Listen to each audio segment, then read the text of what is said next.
Our brains are made mostly of fat, so why not nourish them with the highest quality omega-3s available? Omega-3 Rejuvenate from Big Bold Health. Omega-3 Rejuvenate is a premium blend of pure oils from wild-caught Alaskan cod and sockeye salmon, sourced from the pristine waters of Alaska. This is not the story of other brands. The fact is, most of the world's fish oil products are produced from several types of species packed into nets in commercial fishing zones, loaded into the holds of vessels that stay out for days or even weeks, and put in processing plants that treat them with high heat, chemicals, and synthetic nutrients. Big Bold Health does it differently, all of it straight from the sea into the hands of skilled fishermen, instantly flash frozen and taken to their specially designed shoreside plant using a low-heat technique to extract the pure amber omega oil that contains all natural and abundant full-spectrum omega-3s, including EPA, DHA, as well as DPA, plus all natural vitamins A and D, and naturally occurring pro-resolving mediators to support cardiovascular, cognitive, and immune health. Their unique low-temperature extraction preserves the natural goodness of the fish so you get maximum benefits in every soft gel. No fillers, no shortcuts, just pure, potent wellness. Visit bigboldhealth.com/Hoffman and experience the difference. That's bigboldhealth.com/Hoffman for Omega-3 Rejuvenate. Use coupon code Hoffman for 20% off site-wide.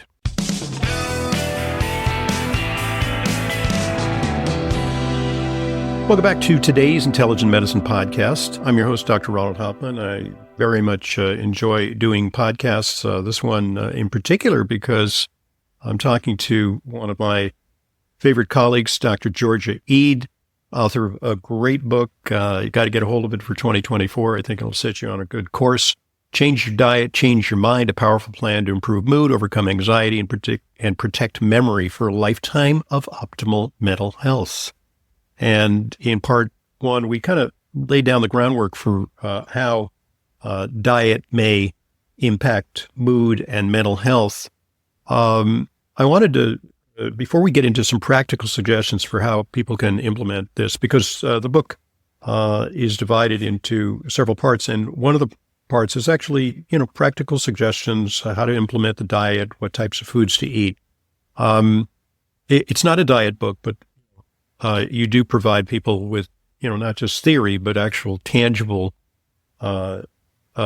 suggestions for how they can implement some of these important concepts. In the beginning of the book, you take issue, you are a nutritional scientist. You study the literature. Your training is in psychiatry as a Harvard-trained MD. But you take issue with the way that nutritional epidemiology is sketching out for us the right way to eat. And it's very perplexing for the public, as you know, is that, one day a study says that, everybody should avoid red meat. Meat is bad for you. Meat kills you. Then another study exonerates it. Same thing with dairy. Same thing with coffee. And it's just bewildering. People don't know. Should I be on a vegan diet? Should I be on a carnivore diet? The studies are just baffling. What's going on? I'm so glad you asked about this because it is really confusing for people, and it's so confusing, and sort of the headline whiplash that a lot of people have lost faith in nutrition science and in nutrition headlines and guidelines, and kind of given up and thought, well, everything in moderation. Why should I pay attention? Right. Let's take the middle course. I'll have a little bit of sugar.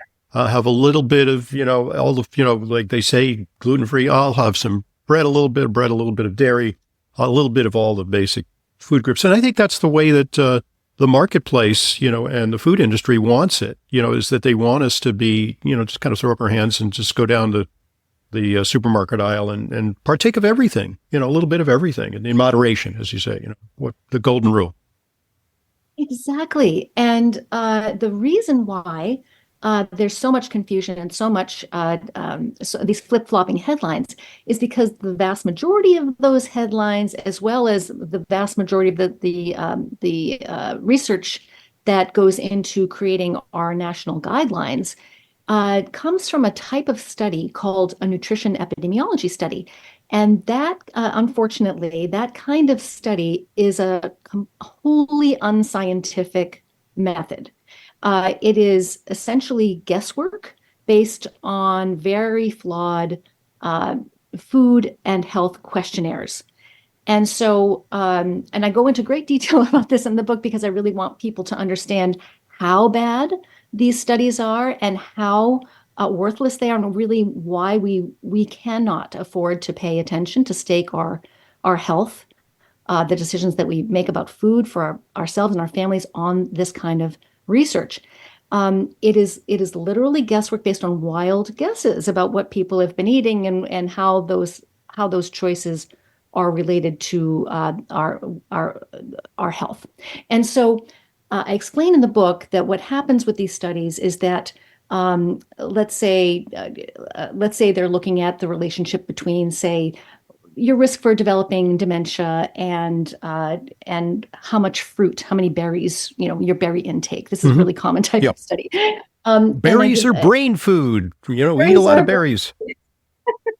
so I go into a lot of detail about this in one of the chapters in the books, showing how ridiculous that these berry studies are.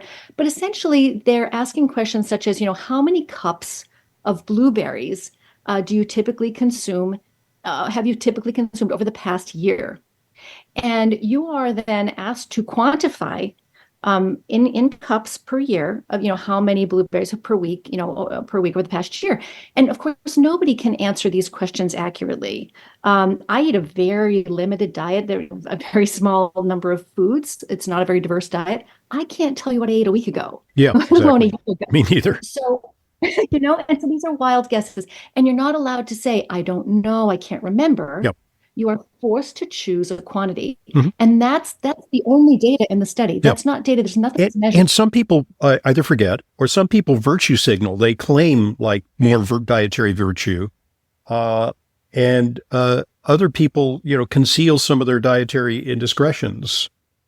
So, you got some confounding effects due to these recall studies.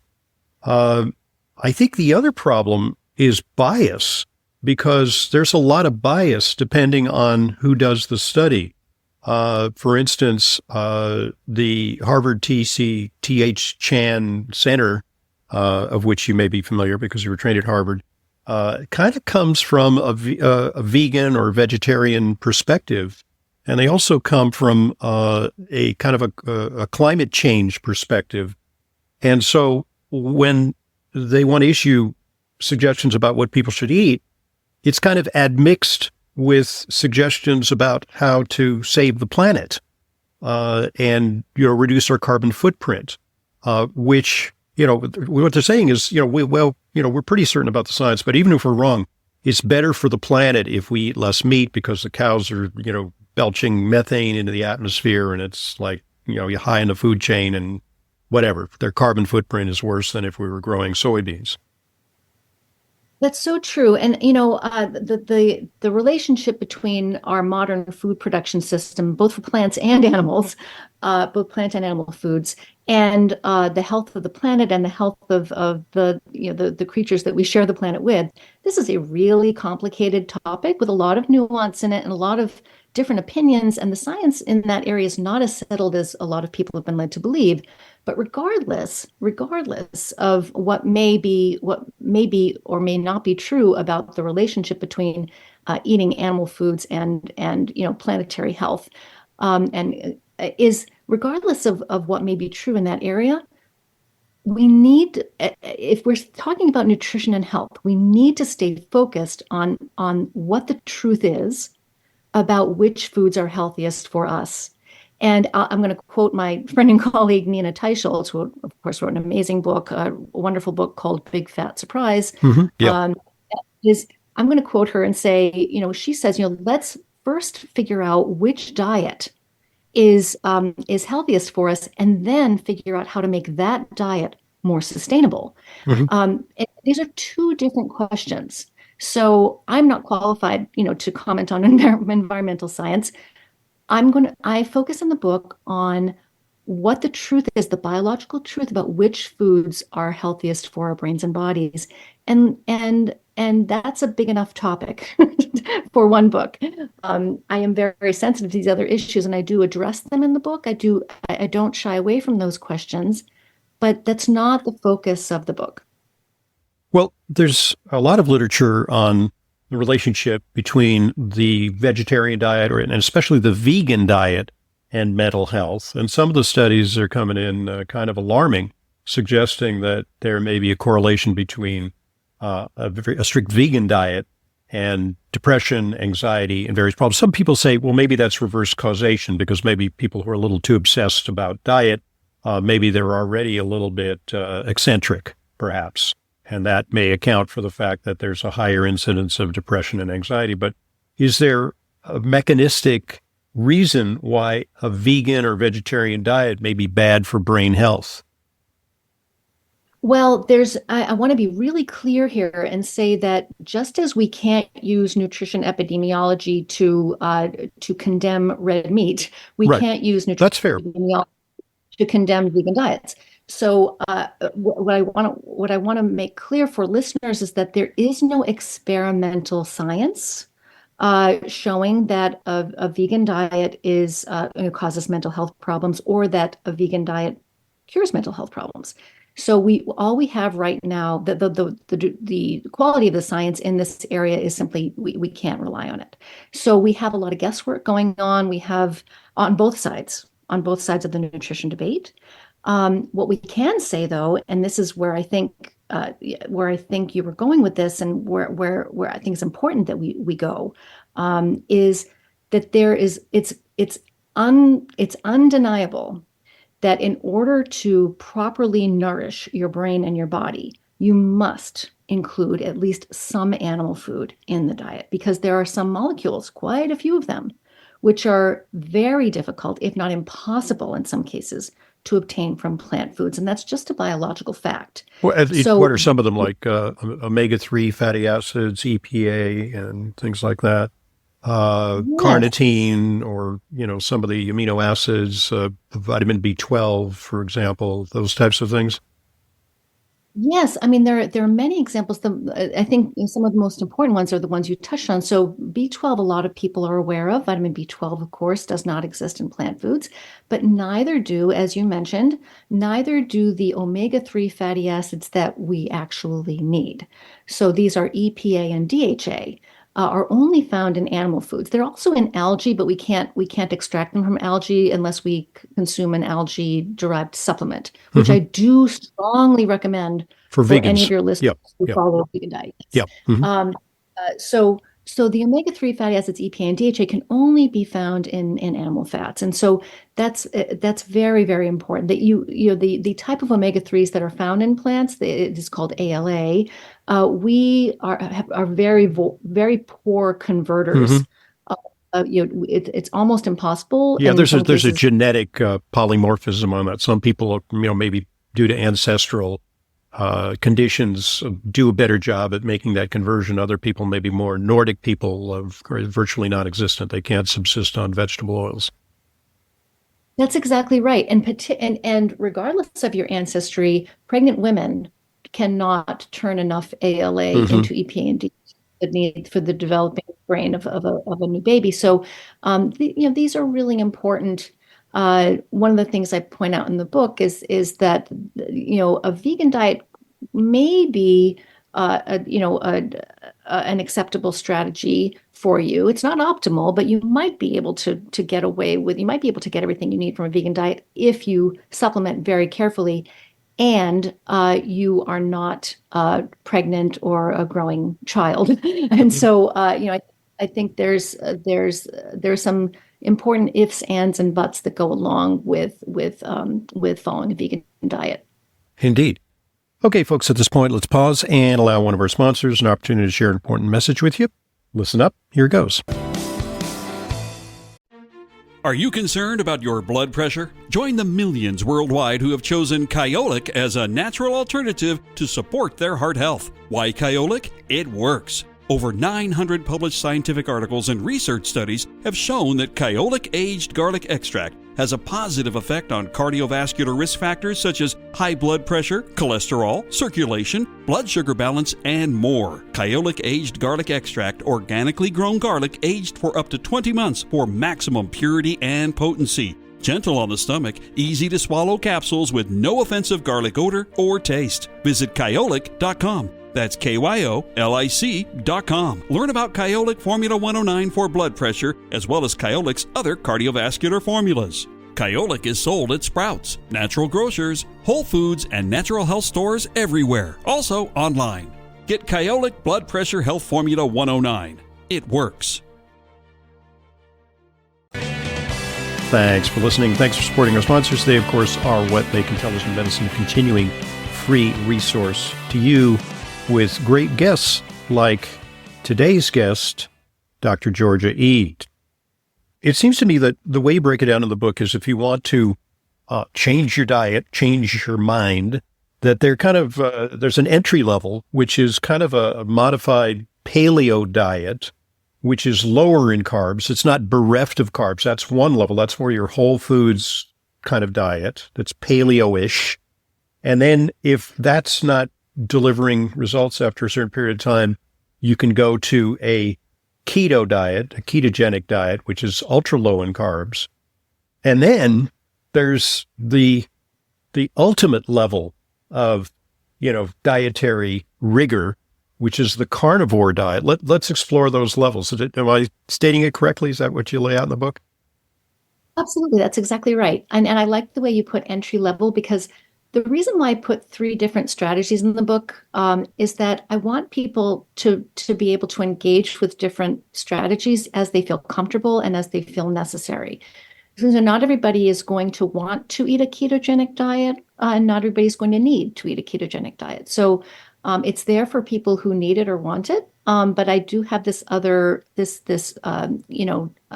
sort of simpler approach that may work for a lot of people, which is kind of a low glycemic, kind of lower carbohydrate diet. It provides about 90 grams of carbohydrate per day as opposed to, below 20. Mm-hmm. So it allows for a serving of starch or fruit with each meal. And I think that's, I think a lot of people would find that pretty acceptable. And so it's all from whole foods, fruits and vegetables and, meat and seafood and things like that. So a very simple whole foods diet. And as you said, you can graduate to a ketogenic diet if necessary or if interested. And if you've got a lot of issues, a lot of digestive issues or unexplained health problems, chronic pain, autoimmune diseases, gut problems that aren't responding to these other levels of intervention, you could even explore a carnivore diet, which is a very low plant or plant-free approach, at least for a time, to see if that quiets things down. So that's interesting that you mentioned that there are other conditions that are responsive to this type of dietary restriction. Painful conditions, you're thinking perhaps like things like fibromyalgia, or digestive conditions, maybe like severe irritable bowel syndrome, even ulcerative colitis. You're saying that those are conditions that respond to virtual elimination of plant foods and dependency on animal foods. Is that correct? Yes, and so for some people who are very sensitive or have a lot of gut damage or immune system compromise, food sensitivity issues, for those people, sometimes simply, working out the carbohydrate, getting your carbohydrate to the right level, to what I call your personal sweet spot, whatever that is for your metabolism, sometimes that doesn't help enough, because you may be very sensitive to, even some whole foods, even low carbohydrate whole foods in the diet, things like cruciferous vegetables, for example, fiber, for some people can be a real irritant. So there are different strategies that people can explore depending on what they happen to be suffering with. And so all 3 of these diets, I call them quiet diets because they're quieter on insulin levels, they're quieter on glucose levels, they also quiet inflammation, oxidative stress, and they're quieter and gentler on the gut. And on the nervous system as well. So they're less irritating. I've chosen a list of foods that are less irritating. So if somebody is really struggling with unexplained health issues, it can be very helpful to, at least for a time, explore the potential of a low plant or plant-free carnivore diet, because it is the least irritating food group, most highly and easily digestible and nutritious food group. And there's echoes of the plant paradox by Dr. Stephen Gundry in your book, because You talk about lectins, you talk about some of the potentially toxic compounds that are found, say, in nightshades. You talk about, and this is kind of revealing to me, things that may be present in, for example, cruciferous vegetables, which we think are so nutritious and generally are. But some of these plant compounds may have an irritative effect in sensitive individuals. And then, of course, there's the oxalate issue, which we explored in a recent podcast, because oxalates can have harmful effects. Not for everyone. Some people can eat spinach galore and they seem to be fine, but others might have to try an elimination of some of these things, right? That's right. And so, I mean, this is a topic that I've just found fascinating for so many years. I'm really, I just find the plant food chemistry just absolutely fascinating. And as some of your listeners may know from either having read The Plant Paradox or being familiar with some of the principles behind carnivore diets, is that plants defend themselves silently with the use of chemical weapons that they've developed, quite cleverly over hundreds of millions of years. They have to protect themselves. Bitter compounds that make animals not want to eat them and so on. Exactly. And so these, I mean, we have evolved alongside these plants. So we do have mechanisms in our bodies to protect ourselves from a lot of these compounds. We have a gut lining, we have an immune system. In many cases, we don't absorb very well a lot of these compounds in plants and that's a good thing. And the ones that we do absorb, we often will rapidly detoxify and eliminate from the body as fast as humanly possible to protect ourselves and minimize the damage that they can cause. So we have our own defense mechanisms, but what if those defense mechanisms have broken down? And they have in a lot of cases. A lot of us have gut damage and immune health compromised these days. And also, some of these toxins are harder to protect ourselves from than others. So some of these compounds do cross into the bloodstream. They can cross into our cells. They can cross into our brains. And so for some of us, being careful, being aware of which foods are the most egregious ones, which plant foods contain the most egregious toxins, the lectins and nightshades and cassava, for example, grains, legumes, nightshades, cassava. These are some of the things that I advise people to avoid if they're trying to, trying to figure out how much their diet is maybe responsible for their mental health condition. So, yeah, I mean, I think being aware of those toxins is really, I think can be really, really helpful for some people. On a carnivore diet, how do you make sure you get enough potassium? Because potassium is really the province of plant foods. And on carnivore diet, you may get plenty of certain nutrients, but others are in short supply. And, what about the phytonutrients that you get, the so-called, the rainbow nutrients that are present in fresh fruits and vegetables? Can people still do okay on this diet for at least a finite period of time while they recover? Oh, of course. I mean, there are now examples in the world of people following carnivore diets for 20 years, and still feeling very well.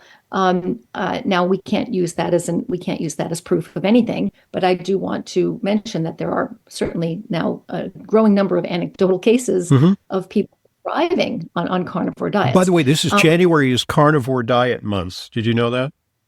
I did know that. World Carnivore Month started by Dr. Sean Baker. Exactly. So that could be kind of an impetus for your book preview as well. You can kind of add that to your PR package. Yes. And so, yeah, Dr. Baker started World Carnivore Month, I believe, about 7 years ago. And it's really been very, very popular. So yeah, I mean, there's a lot to be said for a low plant or plant-free diet approach. And you were asking about, can you get enough nutrients from carnivore diet? So, because we're taught to think of fruits and vegetables as the foods that are teeming with nutrients, but actually compared to animal foods, they're relatively nutrient poor. Particularly the grains and legumes that we are told should be the foundation of our diet. Those are not only very poor in nutrients, they actually contain lots of anti-nutrients that interfere with our ability to access nutrients. So So animal foods are much more nutritious, but there are a few nutrients that are harder, can be at least theoretically harder to obtain from animal foods. And so I do address those in the chapter in the book about carnivore diets. And the nutrients that are hardest to obtain from animal foods are vitamin C and calcium. Hmm. And if you're including, especially if you're including some organ meat, particularly liver in the diet, a little bit of liver, it doesn't have to be a lot, then and you're eating enough animal fat in your diet, then you'll be getting all the nutrients you need, with the possible exception of vitamin C and calcium. And it's really questionable whether we need to supplement those things or go out of our way to eat special types of animal foods to obtain enough of those things.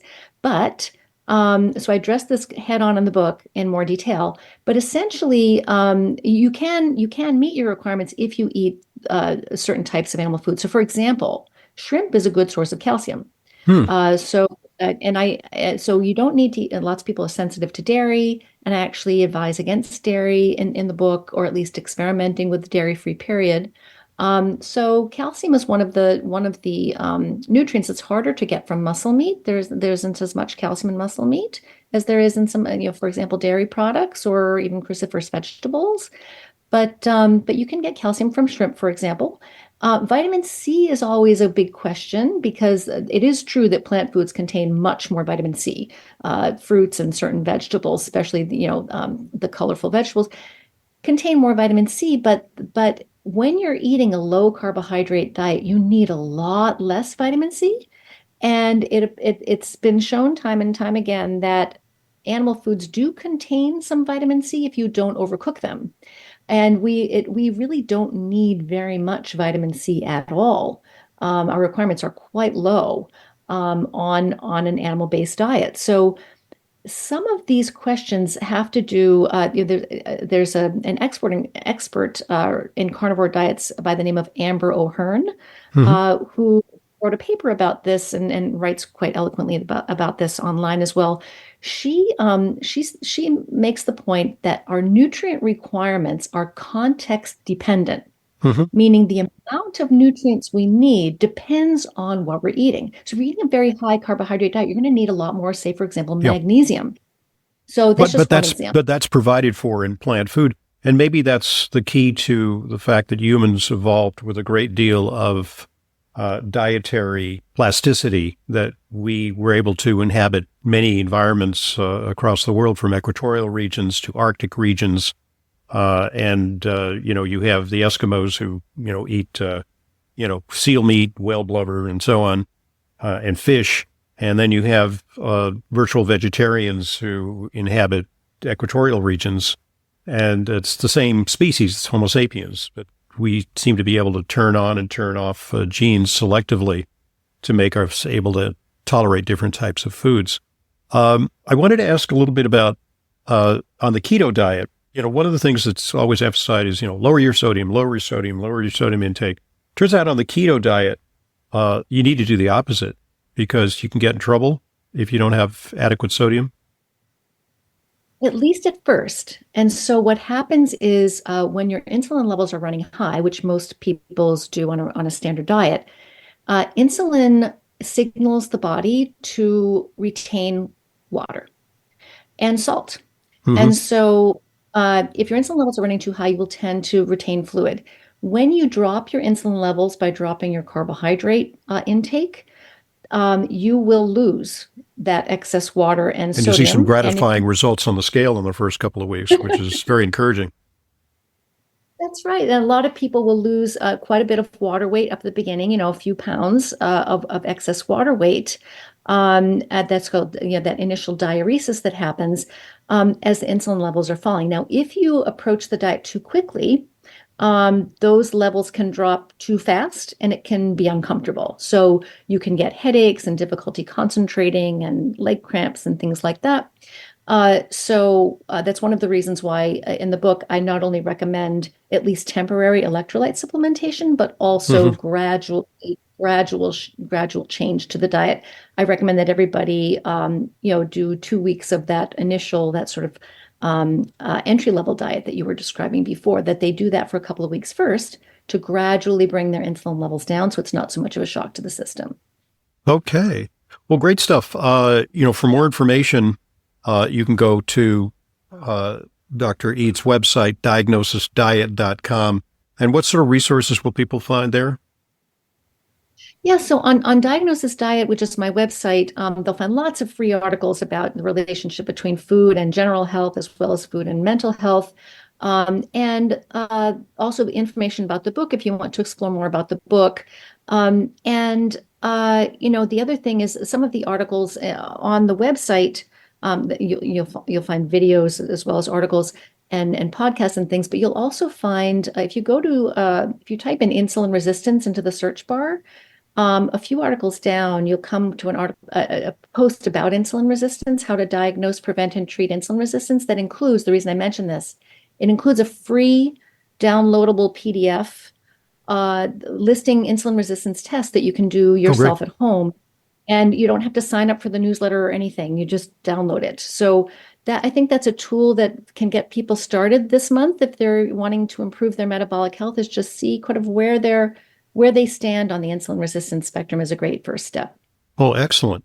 And then I recommend, of course, your book, Change Your Diet, Change Your Mind, A Powerful Plan to Improve Mood, Overcome Anxiety, and Protect Memory for a Lifetime of Optimal Mental Health. The book certainly can be pre-ordered at the point where this podcast is going to drop, and within a week or two will be available through all the usual sources. It's a great book. And as an added bonus, you've inspired me, Dr. Ead, to write a little book review about your book that's going to appear in our Intelligent Medicine newsletter, because I think it's a great book and we want to get the word out. So Intelligent Medicine subscribers, stay tuned, because you're going to see a little bit of a resume of some of the important points in Change Your Diet, Change Your Mind. Dr. Ead, you've done a marvelous job explaining this. I hope that you embark on a very successful media blitz to get the word out about this. Leverage all the social media channels to broadcast your message, because I think it's an important one. Because as a psychiatrist, you know that we need an all of the above approach to mental health in this country, because our current methods of dealing with our mental challenges are not really doing all that well. So we need your perspective.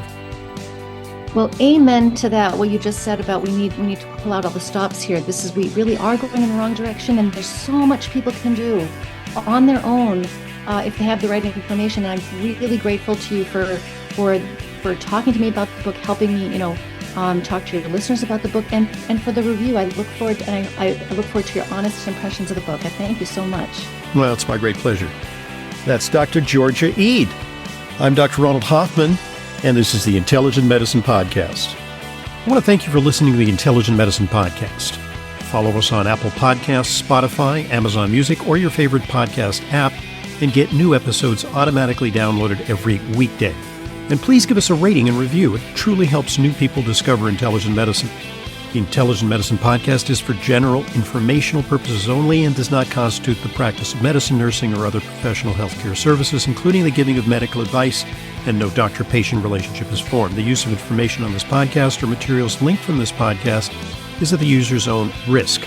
The content of this podcast is not intended to be a substitute for professional medical advice, diagnosis, or treatment.